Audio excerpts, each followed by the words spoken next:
L'Égypte, Chypre et la Grèce avaient déjà signé un accord trilatéral pour l'interconnexion électrique.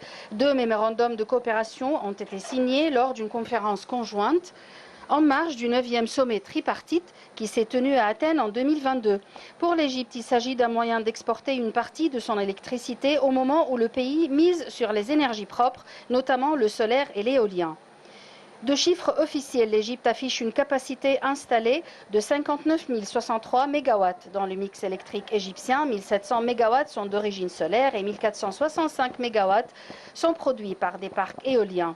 Cette capacité est appelée à augmenter avec la mise en œuvre de grands projets éoliens, notamment dans le golfe de Suez.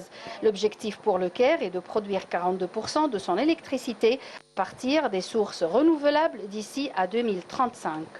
Pour le Premier ministre grec, la coopération trilatérale établie par la Grèce, Chypre et l'Égypte est un gage de stabilité en Méditerranée orientale sur des questions allant de l'énergie et du tourisme à la protection de l'environnement et des hautes technologies, en passant par le commerce et la navigation.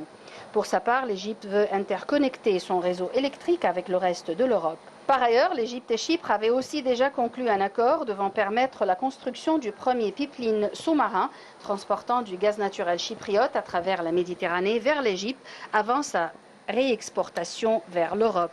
Il s'agit d'un tournant pas seulement pour Chypre, mais aussi pour toute la Méditerranée orientale. Le pipeline devrait transporter du gaz naturel depuis le gisement chypriote offshore Aphrodite jusqu'en Égypte, qui le transformera en gaz naturel liquéfié. Selon le ministre chypriote, l'accord, le premier du genre, permettra d'attirer des investissements de plusieurs milliards de dollars dans la construction d'infrastructures.